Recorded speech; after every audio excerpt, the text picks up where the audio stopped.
So like I said, good evening and thank you for joining us tonight for our special edition of Historians Workshop presented by the Wisconsin Veterans Museum and the African American Genealogical Society of Milwaukee. My name is Eric Wright. I'm the education specialist for the Wisconsin Veterans Museum. And I would like to welcome our special guest tonight, Patricia Glover Howard. She'll be speaking about African American genealogical research, focusing on strengthening and connecting families through genealogy, and in particular, free people of color and the enslaved. But before we get started, I just want to say a special thank you to the Wisconsin Veterans Museum Foundation for their continued support in offering all this free programming that we get to do here at the museum, not just our historian workshops, our curator conversations and our book talks, but also our trivia nights, our movie nights, and all the other great programming that we get to do virtually on our Zoom platform. And that is brought to you by the Wisconsin Veterans Museum Foundation. And in particular, I'd like to thank our sponsor as well, Generac Power Systems. They've been a fantastic sponsor over the past couple of years. And we've just been able to do some really good work because of the support of the foundation and from the support of Generac Power Systems. So I'd like to say thank you very much to both of those entities. Tonight, I would just like to remind everybody that we do have some security features turned on. So we will not be allowing anybody to turn on their video camera or unmute themselves. But if you do have questions for our guest tonight, you can always put those in the chat box. I'll be taking all those questions throughout the presentation. I'll be putting them into a PowerPoint, which we'll be bringing up at the end of the program. So not only our presenter will be able to see the questions, but also our audience members as well. So please don't be afraid to ask questions. And you could just put those questions in the chat. You can send those directly to me. And as well, in the chat box, you're going to see a handout that was provided by the African American Genealogical Society of Milwaukee. I'll be posting that handout periodically throughout the chat. So that way you don't have to scroll through all the questions and all the comments to find it. But that handout is going to be a really good resource for you after the presentation. You can certainly reference it during the presentation. But after the presentation, it's going to be a really great place to go to for resources and for information. So be sure to look for that handout in the chat function. And like I said, our guest tonight is Patricia Glover Howard. She is an educator, a dyslexia tutor, and a genealogy enthusiast. And she's going to be sharing resources for African American genealogy tonight, including how to look up family members who might have been under the yoke of chattel slavery, and as well as finding free people of color through your research as well. Her genealogical journey started when she was contacted by a paternal cousin through the website 23andMe.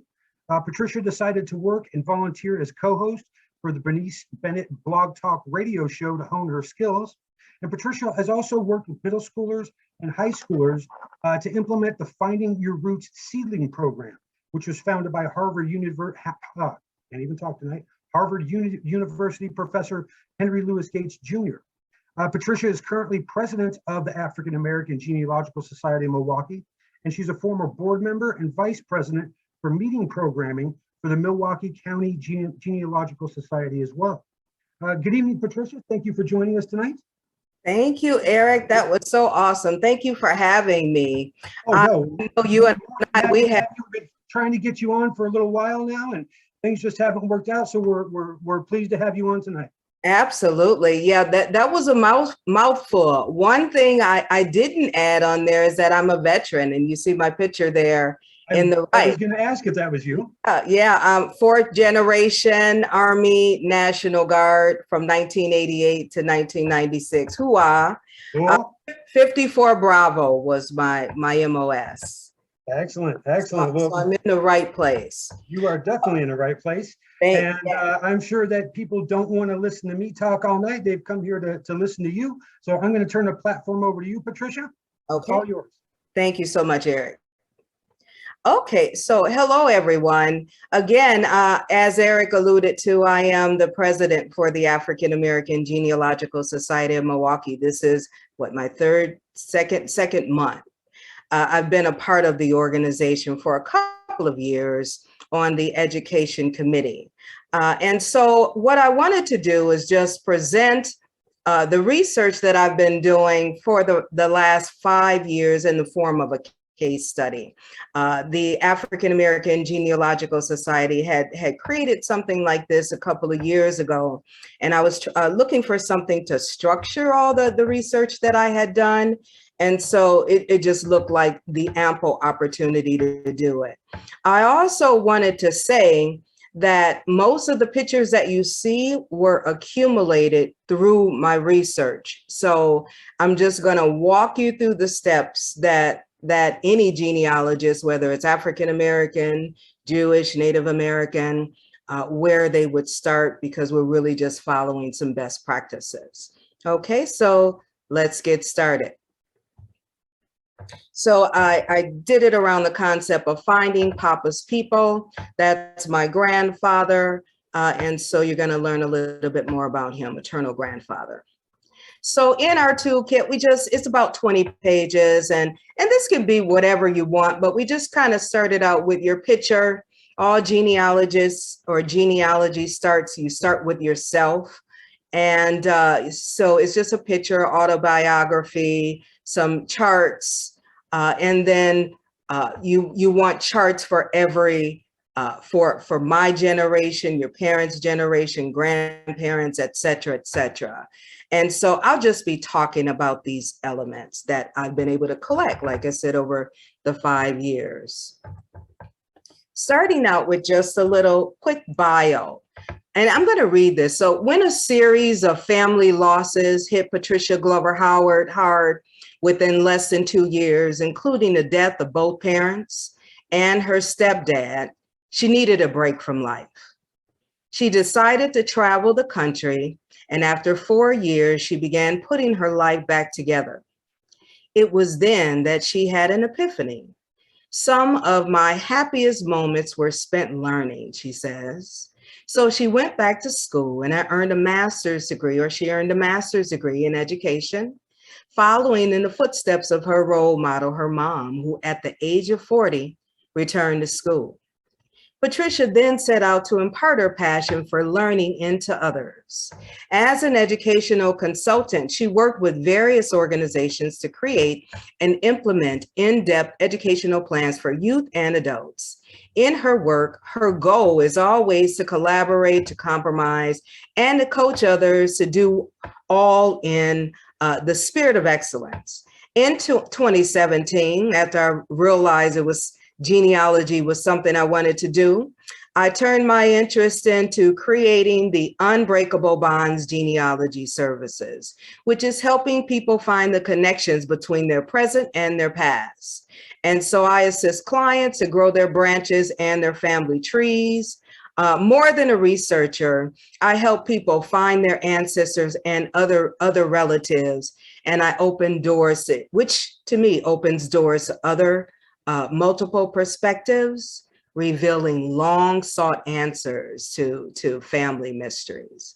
So I just wanted to read that, because a lot of time when we do start our research, we don't often start with ourselves, because we're trying to maybe figure out identity, or we're trying to figure out our parents, or grandparents, or if we're adopted, and different things like that. So for best practices, the first step is to start with yourself, which is what I did.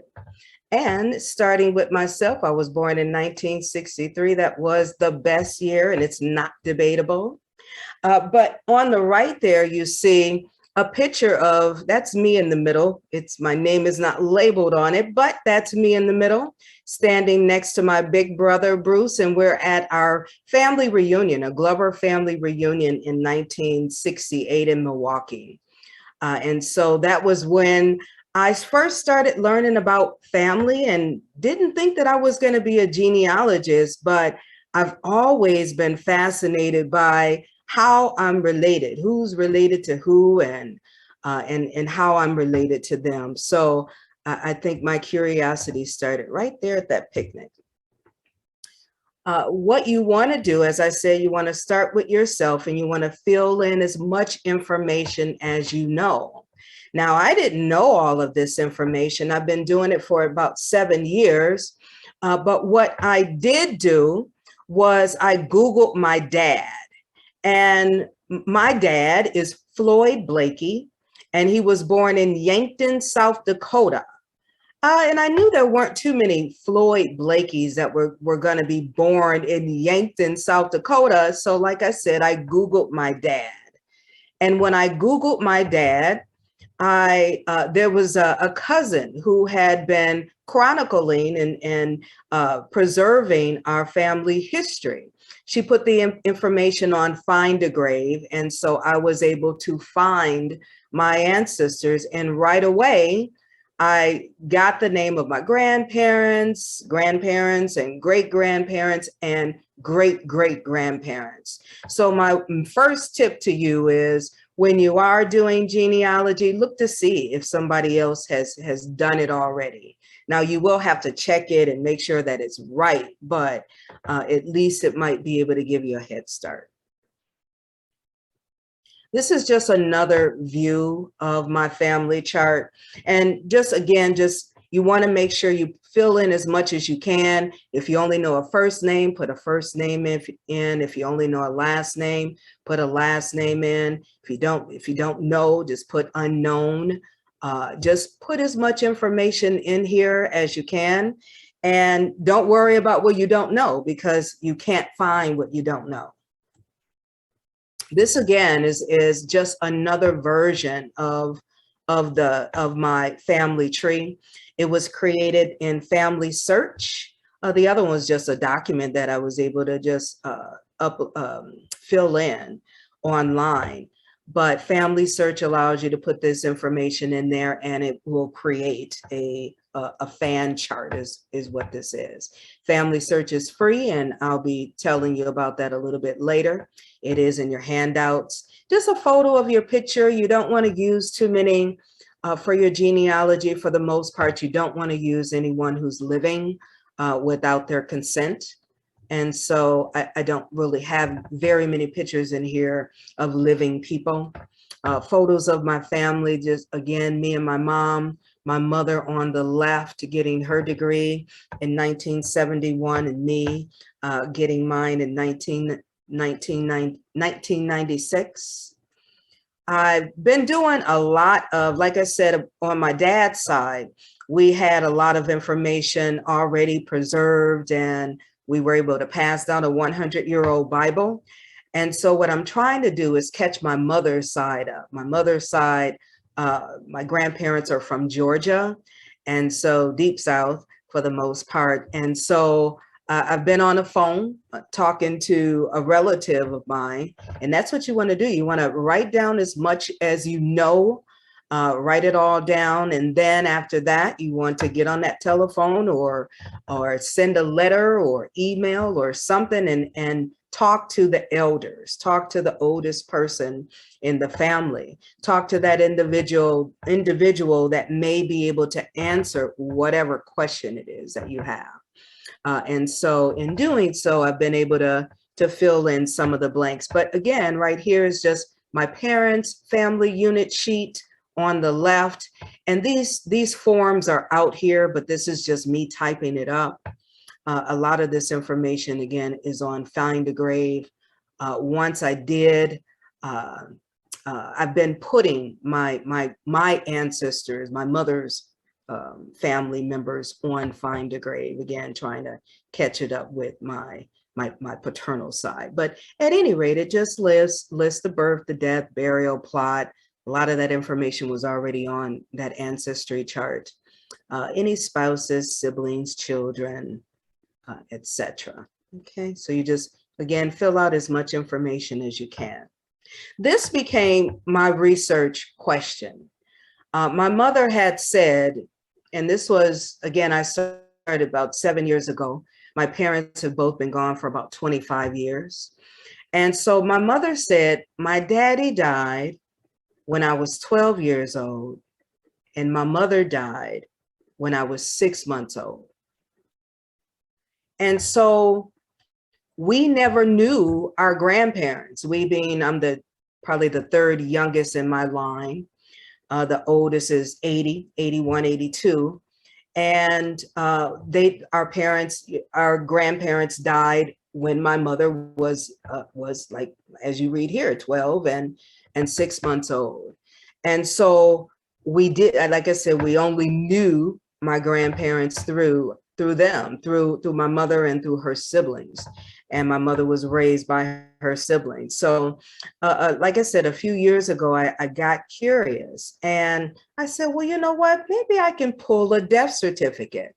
And in that handout, again, I think it's number 3, it talks about how to pull a death certificate or a vital record, which is a birth, marriage, and death record. And so I knew that I can go to the courthouse because my mother passed away in Milwaukee County, and I knew that my grandparents had moved here from Georgia. So I took a chance and looked in Milwaukee County. And so you want to get online, you want to see what how long are they open? Can you take any money in there? You just wanted to know what the procedures were for going into the courthouse. And so I went online and did that. And you're only able to go in during the morning, or you're only able to go in during the afternoon. And I don't believe they took any money. You were only able to pay with a credit card. And so I didn't know when my grandparents had passed away, but I said, okay, well, my mother was born in 33 plus 12, that's 45. So maybe her dad died at around 45, 1945. And her mother, Ethel, I said, okay, well, maybe 33, 34. And so it took me about 45 minutes to go and pull those death certificates for my grandparents. And so I have those death certificates, and I'll show you those a little bit later.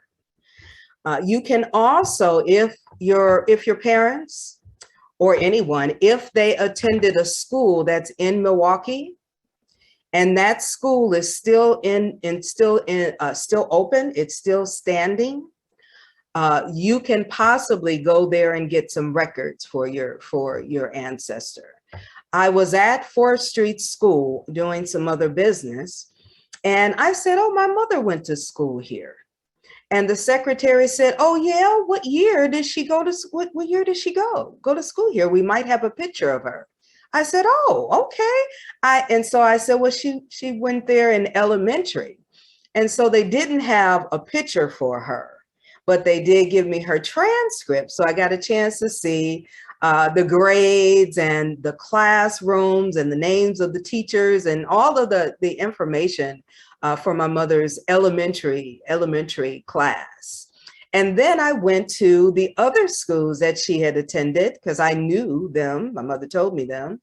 And so I went to Roosevelt Middle School and got this particular file, and it had a picture on it. So I never knew, I've never seen a picture of my mother this young. They moved a lot when their parents passed away and different things like that, and things got lost. And so it was just really like looking at myself when I saw that picture. And so just other pictures of my family. And like I said, a lot of this was accumulated going out, talking to other family members. This is how a story that my last living aunt had told us, and I wanted to get it recorded, and so that it would be able to be passed down and never lost again. I'm just going to read it. How we became Wisconsinites instead of Georgians. So Charles L. Glover Jr. was born in Agatville, Georgia on October the 4th, 1898. He's the oldest son of Charles and Molly Glover. He married Ethel Hardwick of Monticello, Georgia, and to the union, 7 children were born. One son, Edward, died in infancy. The Glovers were known as proud, though financially poor people. It is also said that they were stubborn to a fault. If they thought that they were right, all the talk in the world could not change their minds. We are told that Charlie, as he was called, except to the children and grandchildren who called him Papa, was a sharecropper along with a white family. One day, Papa came home from the field and was told that a white fella had made some derogatory statements toward his wife. Papa spoke to the man about it, and the man took offense. The man approached Papa later in the days while he was working cutting wood. The man allegedly again made some bad remarks about Papa's wife, Ethel. Papa was somewhat quick-tempered. He had an axe in his hand and raised it at the white fellow. They said, Ethel yelled out, "Oh no, Charlie." Papa immediately put the axe down and went into the house. Word got back to him within the hour that the white fellow was gathering other whites to take care of him. This was approximately in 1926, 1927. But Papa was also known to be a fair Christian gentleman and liked by some decent white folks.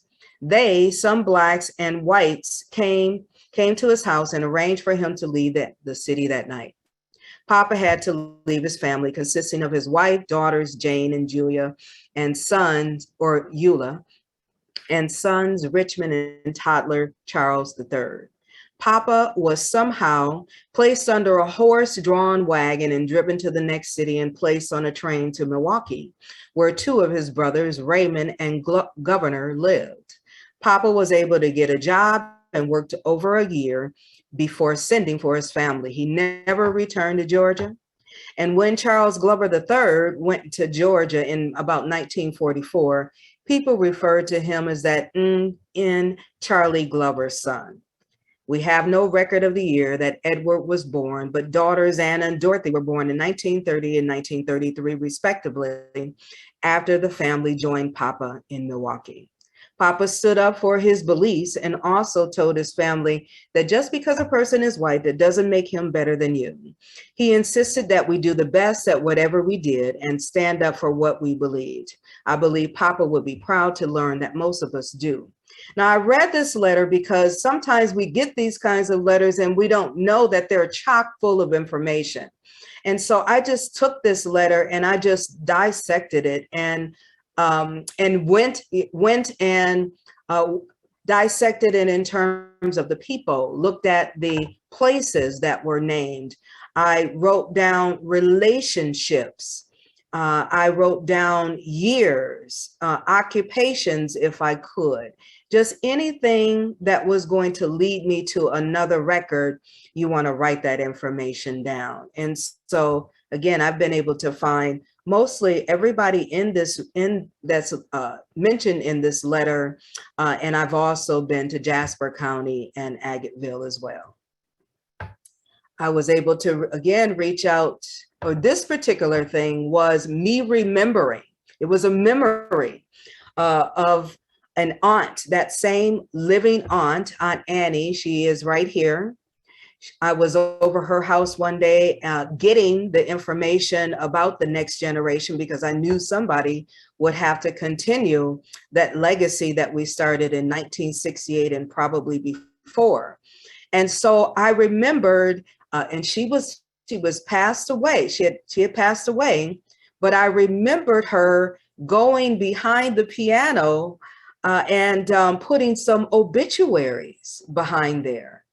So again, 2 years later after her death, I remembered that, that conversation and her, that instant, that event. And so I just went over my uncle's house. I didn't call, I just went over there and I said, Annie still have those obituaries there. Can I get a copy of them? And he gave me a copy of about 30 obituaries. And that's what you're looking at here. I took all of the pictures and put them into a collage. And again, we have all of their obituaries and we can further preserve their memories. I also have my dad in here because you saw it was both maternal and paternal and maternal. Again, that's my dad, Floyd Blakey. That's his younger brother, Ted Blakey, who was the genealogist in the family.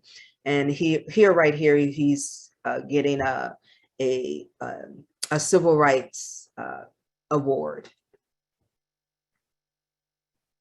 Again, this is my paternal grandparents now. And so I know all four of my grandparents and most of their children here. So I know that's hard to read, not expecting you to read it, just wanted you to see it. Paternal grandparents, my dad, again, like I said, all of these pictures were just passed down. This is my dad with his brother, Arthur, and they're on our farm in Missouri. As I mentioned, my dad, his side, if anybody is in Yankton, South Dakota, or South Dakota in general, and they know any of the African Americans, usually they're going to know the Blakeys. My great grandfather had about 20 kids. So again, they're a big family, and they've been writing about themselves. So again, you never know what's already out there. So look before you just assume. This is my mother's side, again, my maternal grandparents. Now, a lot of this, like I said, was just looking and sludging through records and calling the oldest ancestor that's living and using my DNA. I've taken a couple of DNA tests, and so that has been able to help me, again, put my mother's father's, or my mother's father's side of the family together. And so you see that there. Here's a picture of Papa, Charles Glover II, and my grandmother. Now, these are the only pictures that we have of my grandparents, but I always say now, one is better than none. I'm still waiting to see what my great grandfather Hardwick looks like. So I'm glad to just have these one pictures. So if you just have one picture, just be thankful. So here is the death certificate that I pulled for my grandfather. And when you do start pulling these records, you want to transcribe them as much as you can. And we want original records, right? You want the records that happened at the time of the event. So it's better to, maybe have a death certificate from in 1945 versus getting a copy of it later. But at any rate, again, a copy is better than none. And so one of the things my story said, or that oral history that my mom had passed down, that her dad died when she was 12 and her mother died when she was 6 months. We never knew how old they were, her parents were, when they died. And so once we pulled the death certificate, we got not only names of other ancestors, but we got some other pertinent information, what city they lived in, what village they lived in, where did they pass away, where were they living when they passed away. This even mentions Milwaukee Emergency Hospital. Maybe there was an ambulance or something called that might lead to another record. This might be some discrepancies too. It says Charles C. Glover. I always thought it was L, but at any rate, it's there. It tells how old he is. It says, where he was born. It says his occupation. We always thought that he was a pastor. It turns out that he worked at the Milwaukee Public Library that I went to when I was a little girl. And as Eric read during my bio, I was also on that board. And while I was at a board meeting, I had an epiphany. I said, wait a minute, they probably have an HR or an employment office. And so they did. And so I went there, I told them who I was, told them who my grandfather was, told them that he worked there and when he possibly worked there, and they were able to find a file, his employee file. It was about 25 pages and more information about him having to take a test, when he took the test, and where he worked at before he came to Milwaukee, what he did when he was in Georgia. And so that was, again, just chock full of information. So again, it's just one record leading to another record. Same thing was true for my grandmother, Ethel Glover Hardwick, or Hardwick Glover. I pulled her death certificate, and she was 29 years old. So we found that out, or I found that out, that she was 29. You know, I don't want to say only 29, but she lived, let's see, about four years after leaving Monticello, Georgia, as part of the migration, or the Great Migration. So at any rate, I thank her for that. We also found out where they were buried, and so they don't have headstones. So now we're going to try to see if we can get them headstones. So again, like I said, just, you know, one record leads to another. You find out what they passed away from, so that can be health benefits. When I did go down to the Jasper County courthouse, I pulled the marriage license for my grandparents, and that's what you're looking at here. I didn't know, we didn't know anything much about them at all. We just had a couple of pictures and a handful of stories that was passed down. But now we know that they were quite the romantics. I think they got their paperwork together on February the 7th, and then February the 7th, and then February the 9th, and then February the 14th, 1920, they were married. To my understanding, they eloped. And here is, again, just more information, these family unit charts for my paternal great-grandparents. Isaac, Private Isaac Blake, you're going to learn about him. And here he is right here, right now. And before I show this, I'm going to go to the next slide just to show you. Isaac was actually enslaved, born into slavery. He was born around 1945. And what you're looking at here is a public sale of Negroes. It says will be sold in the town of Roanoke, Howard County, Missouri, on the first Monday in March 1858. 9 Negroes. These are my great-grandparents: Andrew, age 40, Julia, 35, Linda, 14, Mary, 12. This is Isaac, 10, my great-grandfather, Ben at 9, and Spencer at 6, and there were 2 other children. And so here you see him now. He had about 16 years old. He had ran away, and I believe with the help of his former enslaver, had ran away and joined the Union Army down in Natchez, Mississippi, and fought in the Union Army for about 4 years, got out in 1866. And so here is, you see this is his second wife, Rachel. His first wife died. And so she bore him, like I said, about 19-20 kids, to include my grandfather, Henry.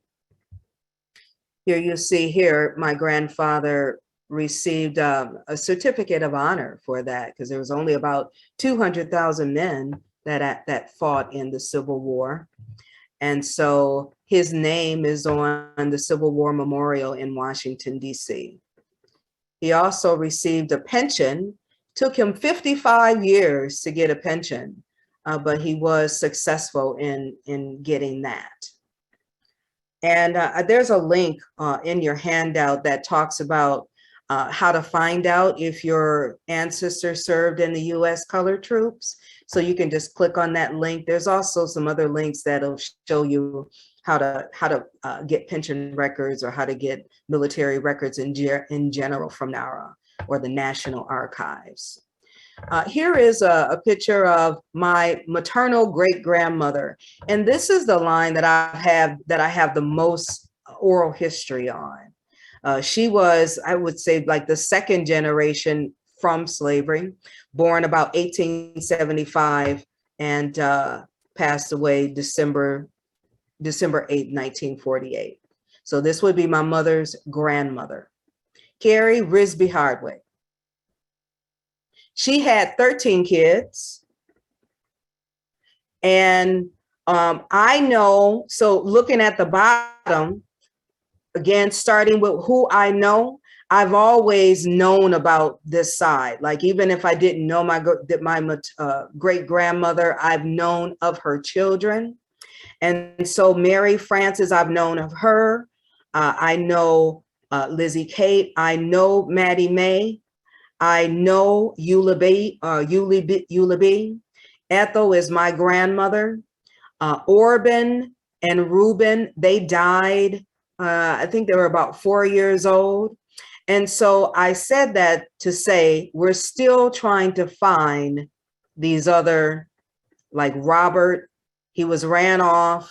And so we haven't been able to find him. Jesse moved to Connecticut. There was a lot of violence going on down there, as you know, I alluded to with my grandfather.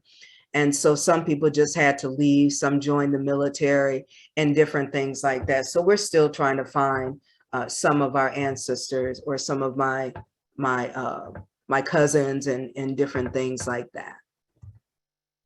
This is a story that we've been able to write down based on, like I said, oral history. Oral history is a real thing when you're doing African American genealogy. One thing, we weren't able to, depending on where you were, depending on the laws, just depending on the county that you were in, you were able to do particular things or not. And so writing, a person may not have been able to write, a person may have been illiterate, etc. My great grandmother, Carrie, taught herself how to read. And so that's a story I can share at some other time. But we were able to, again, pass this oral history down. And I just want to read this about my 2 times great grandmother, America. We've been able to find this line, the Gordon line, from 1940 all the way to 1870. And I'm also looking at some wills and probate records and different things like that to determine connections to this line. So Americus, Gordon Risby, was born about 1852 through and passed away 1939. So Americus got brand new shoes. My maternal great-grandmother, great-great-grandmother, America Gordon, was born about 1852 in Round Oak, Jones County, Georgia. It was said that she gave Sherman, or one of his soldiers, a drink of water from the well when they came through Round Oak to free the slaves in November 1864. It was also the first time America got brand new shoes. Apparently, the enslavers wanted to impress Sherman and his men. They didn't want anyone to think the enslaved were being mistreated. However, up until then, great-great-grandma America walked around barefoot. So when she got her brand new shoes, she couldn't take her eyes off of them. And freedom comes to Round Oak, Jones County, Georgia. So great-great-grandma was just being a kid. She's about 11 or 12 years old. America was just twirling around, never taking her eyes off of her shoes. She was stumping and making noises back and forth on the porch. Sherman's soldiers, they were asking everybody their names and they were writing it down. "Are you with Jack or John?" He asked one of the enslaved people. He wrote it down. He was trying to concentrate, but great-great-grandma America kept dancing and making sounds until the soldier said, "Gal, if you don't stop making that noise, I'm gonna knock you down." And so the story goes that America didn't sit down, she fell down. And so then 8 years later, she married Jim Risby, and they had 6 children to include my great-grandmama Carrie. And so I tell that story because, like, again, it's something that we want to pass down, but it gives you, again, where she was, what she was doing, some of the questions that were being asked, who was asking them, again, how old she was. And so it gives you a location. And so with that information, you can go to the county, Round Oak, and different things like that and try to find those documents. I was able to finally find the death certificate once we got to the marriage license. Once I figured out who America Risby was before she got married by looking at the 1870 census. And a lot of times you have to do like what they call like cluster research, because we traveled in packs, we traveled in families. And so while I might be looking for my direct line, I'm going to want to look for collateral. I'm going to want to look for siblings. I'm going to want to look for aunties and cousins and they call it the FAN method, which is family, associate, neighbors, and I would say enemies too. And so in doing so, I was able to eventually find the marriage license for America Gordon. A lot of times with genealogy, spelling doesn't count for a lot of different reasons. You have different people indexing the record, spelling, enunciations, depending on where you were. You might say Boston, well, you know, in Boston, they say different things, or the enunciation is just different. And so people, they spell it like they hear it. And so look how they spelled America, which is why I could not find it. They spelled it with 2 I's. It's Americia. But at any rate, here it is right here. James Risby and America Gordon married March the 2nd, 1872. And again, one record leads to another record. You want to look at this document again from left to right, from top to bottom, noting everything. I've been able to look at this with justice of the peace and find that Claiborne Risby was enslaved to Francis Haskell. And so I'm back in some 1840 records, trying to put together the pieces between the records I'm finding in 1840 and when I find my ancestor free in 1870. Or with men, they're able to vote. So you might find a voting record for 1867. There's Freedmen Bureau records. If that person was free, they're going to be on the like if my ancestor is free, they're going to be on in a census prior to 1870. So they're going to be on the 1860 or the 1850 or 1830 census.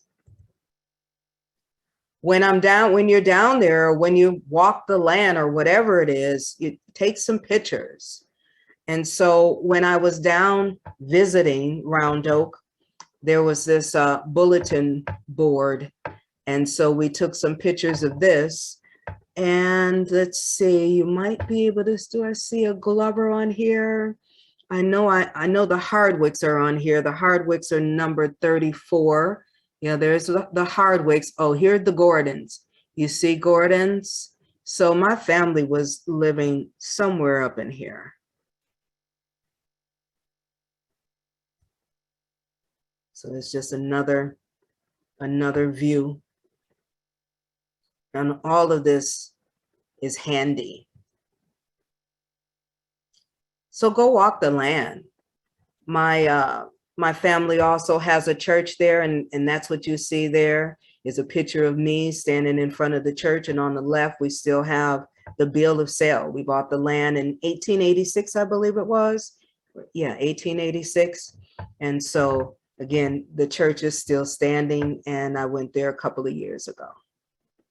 Oh, and we bought, you may or may not be able to read this, but we bought the land for $20. I think that's about $1,200 in 1886 timeframe. And that is all that I have for that part of the show. So I'm going to stop sharing.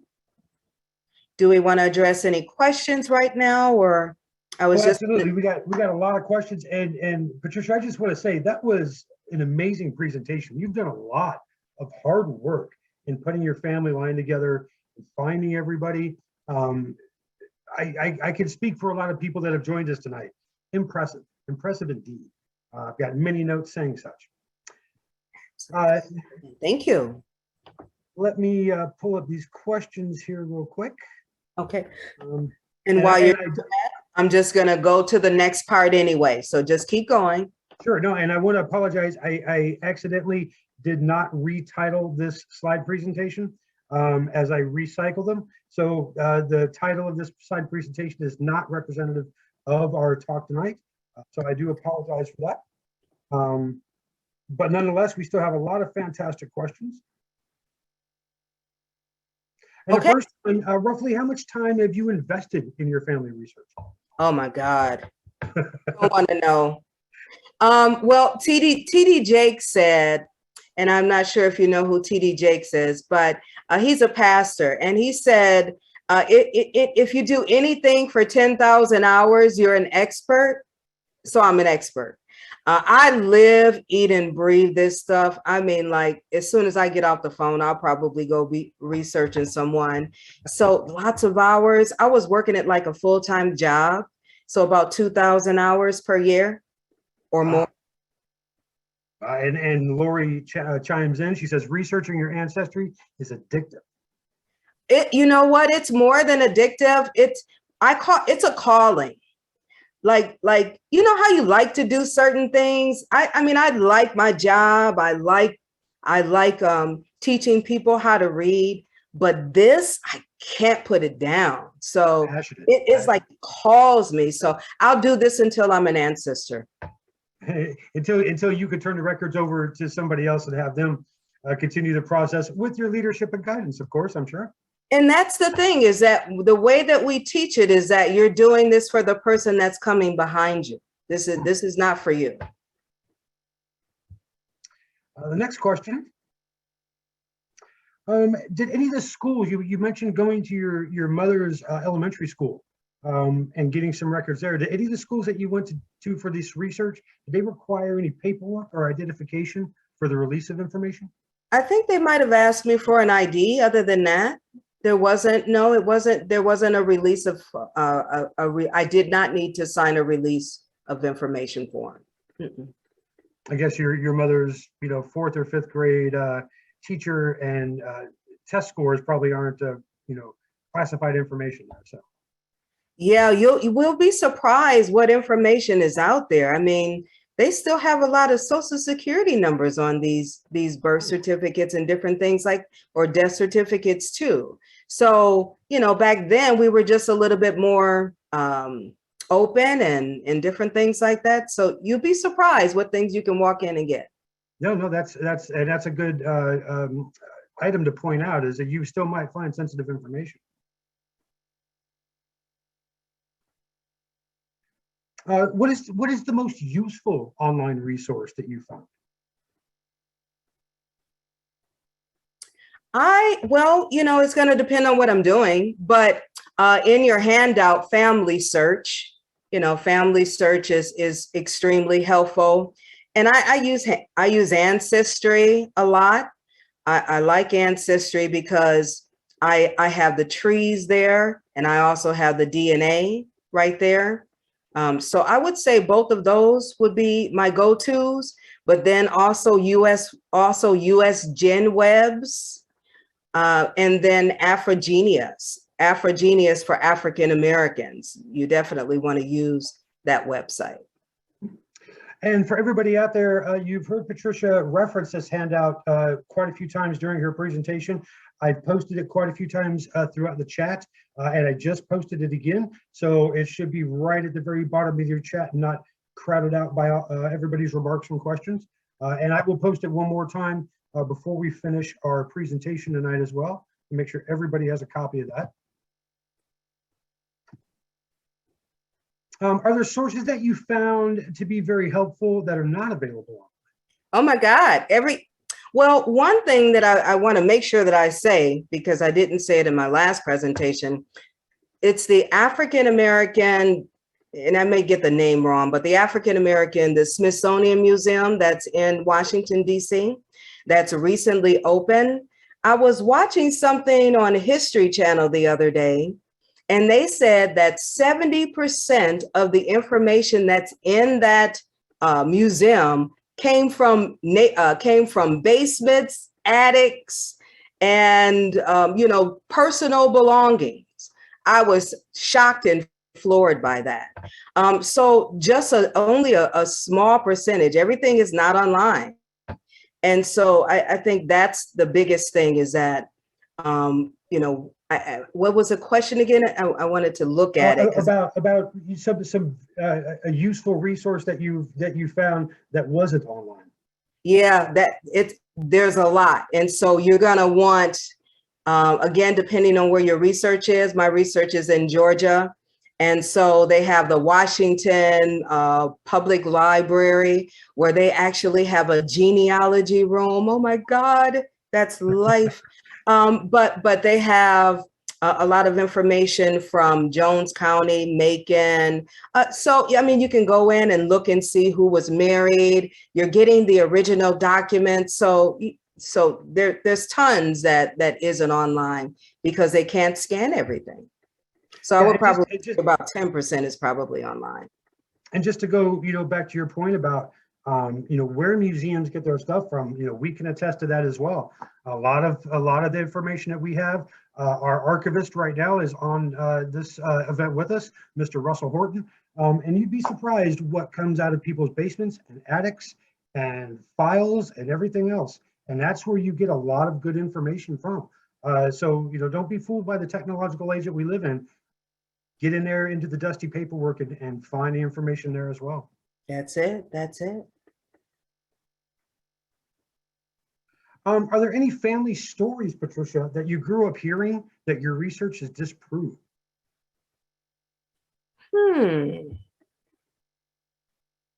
Well, one, like I was saying, that my grandfather was a pastor, or no, they didn't say he was a pastor. They say he was a minister. I haven't found any proof on that yet. As you saw with that death certificate, he worked at the Milwaukee Public Library and he was a porter. So that part, I don't know. I didn't have very many stories about being Native American. I know there's a lot of rumors about that. But I will tell you that I've taken 2 DNA tests. I've taken 23andMe, and in my handout, I say take them all. If you're African American, definitely take them all because you want to be in multiple places and multiple databases, and they don't talk to each other. But I took the 23andMe test first, and when I took that test, it showed my about 1%, maybe even 0.5% Native American. But when I took the DNA test with Ancestry, it did not pick up my Native American. So I think that. And I was going to say, I think that's a good point that you bring up too, that these databases don't talk to each other. So if you do register for one, you're not necessarily going to be getting results from any of the other ones as well. So you have to be thorough and cast your net nice and wide. Kind of on a similar note to that, one of our audience members is wondering, just sort of roughly, how much, do you spend on all these subscriptions and services in, roughly a year? Oh yeah, I started. If you feel comfortable answering that question, you certainly. Yeah, and I have an IT background. And so, I'll probably try to hack in some stuff in a way, legally. But yeah, I have an IT background. So my first notion is if it's out there, I'm going to find it. Like if it's in a public space, I'm going to find it. But what I did was I started out cheap. So I started with free websites, which was, like I said, the Family Search, and then Ancestry will let you try it for 14 days. So I'll try different things for 14 days, and I'll try to get, as much as I can, whatever information that I can. And then like with Ancestry, I kind of did like a tier. Like, so I got like the basic, maybe like the first year, and then the second year, I might have added a different thing. And that's what I would advise that you do your research, the way that you do your research too. so you're not overwhelmed. So I learned about like one record set first. I learned about vital records, and then I might have learned about, you know, marriage license, death certificates, and then I might have learned about social security cards or whatever the case may be. So I layered it so I wasn't, you know, so I didn't have to pay a whole lot. But now I have the, what is it, World Explorer, and I think it's like $400 a year, and I just pay it, you know, so. So what you're saying is this research, it isn't just you go in and type in your grandmother's name and you're going to find all this information. There's so many different aspects to how you have to present your queries in order to get certain tidbits from, you know, this aspect of life or that aspect of life. Social security, you know, marriage license. I would have thought that you just type in a name and everything comes up. Like, that's not the case though. No, and I need to, because we only have a few minutes, I gotta show you this piece. So can you see my screen? Yes, we can. Okay, so. No, not now. Nope, I just did that. That was me. Sorry about that. I gotta move this out the way. Give me a second. No problem. Okay, so can you see Family Search? Yes, we can. And Patricia, Okay. if audience members are willing to stay on past the hour allotted time, I'm willing to stay on. You don't have to squeeze everything in the next 4 minutes. You know, it shouldn't take that long. Okay. But I just want to make sure that I show you just this little piece because it's pertinent. And so, oh shoot, it didn't. Okay, so it did not, give me a second. Okay, so more or less, I wanted to show you the finder. If you look in your handout, it has a family search finder. And you're right, I probably won't be able to get this as quickly as I can. And I don't want to fumble around with that. But at any rate, I wanted to show you with the finder is that what it does is it gives you a chart in the middle. Yeah, so it gives you a chart in the middle. And so there again, with best practices, pretty much what you were saying, Eric, is that it shows you which documents to look in first. That's what I wanted to get at.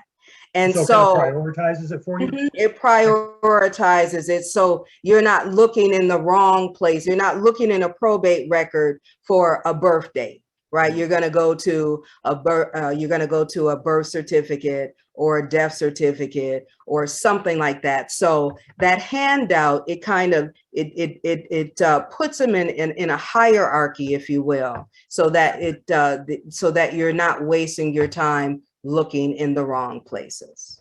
And for someone like me, that would be a fantastic feature. The next question, what is the most surprising family fact that you found in your research? Ooh, these questions are good. What are, well, our audience members are the best.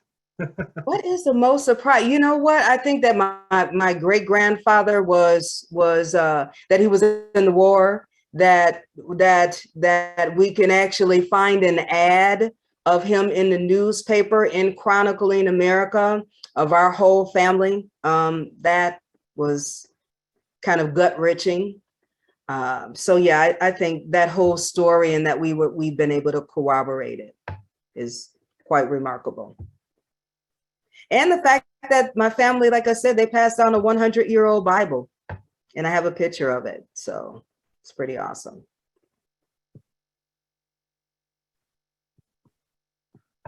How helpful were the DNA tests in your research? Oh, I don't see how people are doing DNA. I don't see how they're doing genealogy without it. I use them all the time, and I use them, you know, they can't solve the questions more or less. You still have to do the genealogy. You still have to do the tree. You still have to get those unit charts and all of that. I mean, it can't resolve any of those kinds of questions, but it's been a gold mine. Like the latest thing that I'm doing right now is I have an oral history from someone who has not been wrong yet. She's 80 something years old. She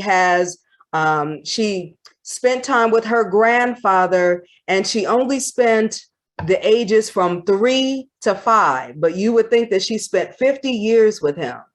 And so the story that was passed down, when I asked her about her grandfather's parents, she said, "Oh, I don't know." I asked her what were the names. She said, "Well, I don't know what the names are. We just call her Ma." And then she said, "Ma said that me and my husband was on the same ship coming from Africa. Once we got to Virginia, they took my husband and gave me that Hardwick man, and I never saw my husband again." So that's how we're Hardwicks. And I've been tracing it. I think my great grandfather had 3 names. I don't know why, but I know he moved around a lot. But I think that we've been able to trace it, and it was only through the DNA that we've been able to find it. And I think that we don't know who the African woman's name is, but we're finding her seeds. We're finding her seeds. That's amazing that you're getting all that information from so long ago. Technology is fantastic, and like we said, please don't rely solely on that. But it sure is a fantastic thing, isn't it? Yes, and the genealogy community, though, none of this compares to the genealogy community. It is a fun group. We have a wonderful time. And they're always up, and they're always online, and somebody's always searching, and somebody's always willing to help. It's the best. I love it. I love genealogy.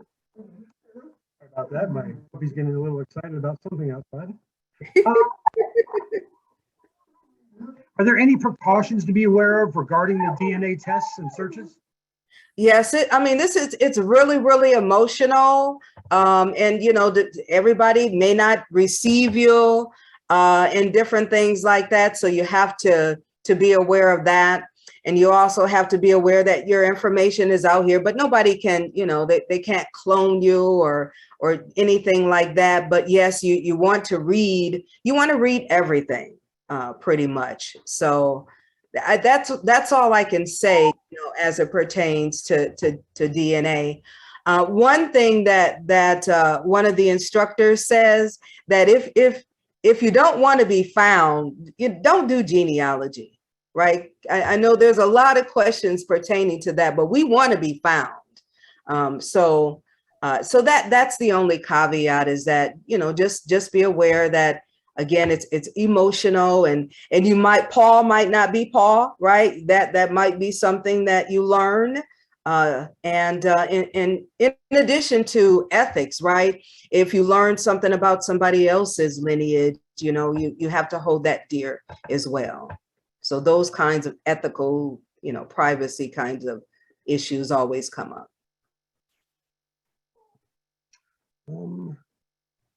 What types of roadblocks might one anticipate? For doing African American genealogy, that you're going to have scattered records, possibly very little access. Again, the records were not kept. And then, again, the further you go back with, like in 1923 or so, we didn't have birth certificates, depending. I know that our Bible had burned up. And so that was information that we normally would keep, et cetera, et cetera. And so that wasn't available to me. So sometimes you really can't anticipate the roadblocks, but know that you're going to have them. We're all going to have challenges in our genealogy, in our DNA. If you have Irish ancestry, I heard that they didn't keep very good records there. So, and then if you have, people that live from other countries, again, they may not have kept good records. So, and then there's the cost factor that can be a barrier as well.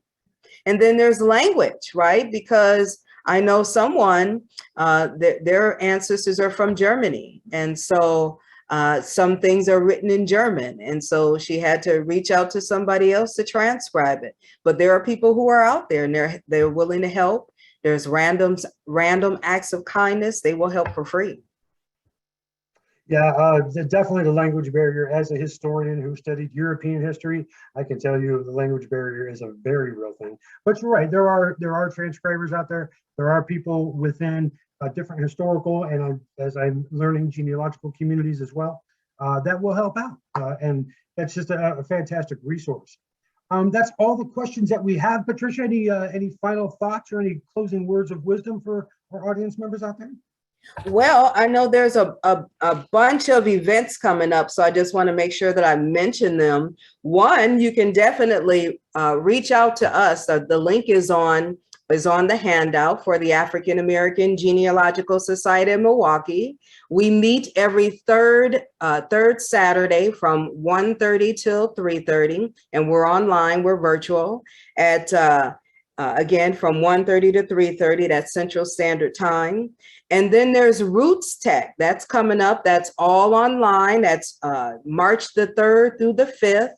That's being sponsored. Family Search and Roots Tech have teamed up, and they probably have about 1,500 hours or 1,500 workshops.